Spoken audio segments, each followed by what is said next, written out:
On Saturday, the 18th of June, a brand new monument, a sculpture, was unveiled in Port of Spain at the Yoruba Village. And we have with us this morning two sensational women who are responsible for what, if I'm not mistaken, was described as your biggest dream. We have Maria Diaz, visual artist and sculptor, and Shirlan Peters, clay sculptor, with us this morning to talk about this monument. Ladies, good morning.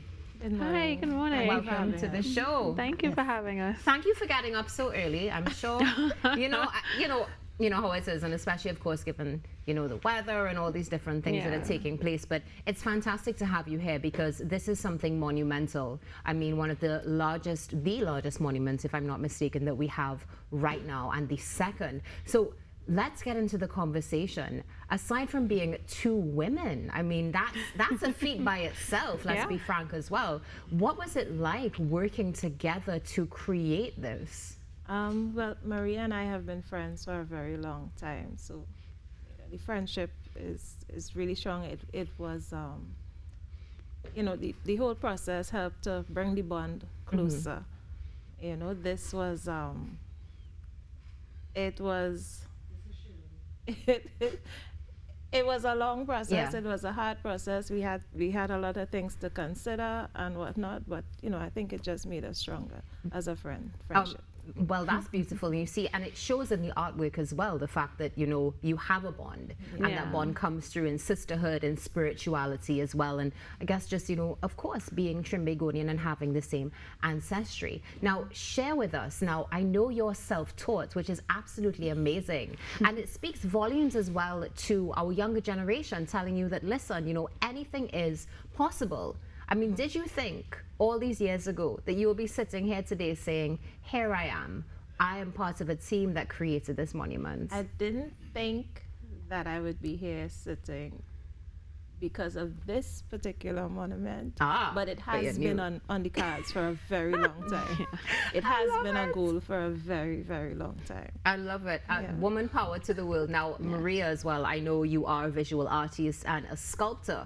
What was the process like for you? I mean, we've heard from Shirlan, but what about your process and your thinking? I feel like you said, because our friendship was so strong and we were both women in this particular field, sculpture, it was kind of organic going into this project with her. So the only thing that was a bit shocking was just the scale of it all. I mean, when she first came to me the design, it was it was challenging to look at first. We were like, okay, this is really cool, but how are we gonna do this? Because what we do sculptures that are more smaller. So this 20-foot sculpture was it was a bit of a challenge. So there was a long planning process in the beginning on how we were going to get it to stand and how we were going to get it to balance on the structure and everything. So it was a bit. I'm glad that you said it was long, because that's one of the questions that many people want to know. How long did it take from start to finish for this sculpture to come out? From start to finish, it took approximately 3 years. Oh, wow. Yeah.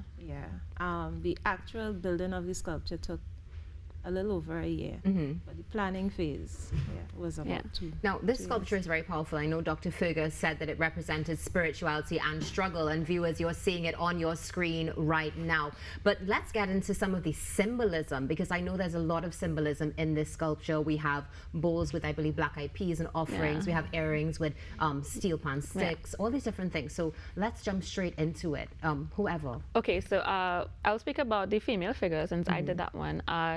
So she has the bowl, like the calabash, full of black-eyed peas, and there's a bit of a sprout in it.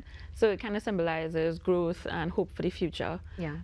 She has some African symbols around her necklace. So you have the cowrie shells and the ankh, and then we try to incorporate the steel pan in it. So the color of her dress is the steel pan notes, and then her earrings are steel pan sticks. And that is kind of juxtaposed to the drum that the male figure is holding, because out of the truck and drum we got the steel pan. Also, her headdress is also symbolic as the gele, so that's also a traditional head scarf that they wear. So she's more the ear.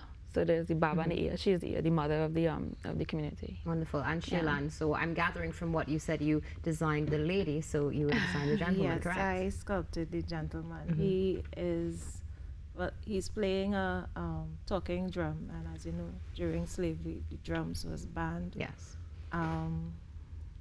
His dress, his hat, his garbs is traditional Yoruba wear.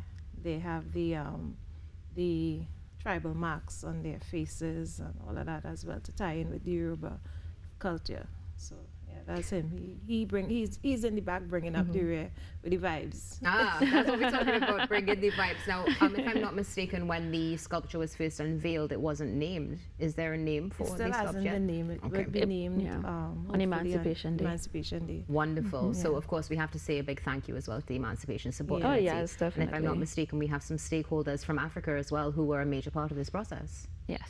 Yeah? So thank you so much for that as well. So ladies, let's just, if we can, very briefly talk about what your individual journeys were like, because this is definitely, I mean, a symbol of power, spiritualism, and moving towards the future. So what does it mean to both of you? Maria, let's start with you. For the piece? Yes. Oh, well, for me, I know we've said it a lot, but this really is a dream come true. I know I need to stress on that especially for a sculptor and a young sculptor, this wasn't in my near future that I thought would happen now. So I'm really, really grateful for the opportunity. And this is, I don't know, this is, for me, it's about legacy building. It's about, empowering the community. It's about, giving hope to female artists such as myself, especially young artists, giving them, people need to look at them and give them the opportunity. They just need that space to, have full creative license to do things. So I think that, or I hope that this project that I've worked on, gives that light to them, to the Beautiful light. I think it definitely has, and it will continue to inspire generations to come. Shailan, what about you? What was that journey like? It holds a special place for me being from Laventille. I'd like to say personally thank you to the Emancipation Support Committee for allowing me this opportunity. That community being so stigmatized, crime and whatnot, it was really an honor for me to shine a light and be that positive influence as a mother, a woman, an artist, a black woman, a part of the Yoruba Village. It was really an honor, and I just hope to inspire others. And I think both of you definitely have inspired, because, I mean, again, two powerful women making a statement. I like the fact also that you mentioned the stigma that is attached, because at the end of the day, we sometimes get so tunnel visioned and we don't see the beauty and the creativity and the power that comes out of the same communities that we stigmatize. So it's definitely necessary. Now, I know that you both have some different styles of art, and I think we've seen it come out, of course, in the monument. Ladies, we don't have that much time left, but I do have a question for you.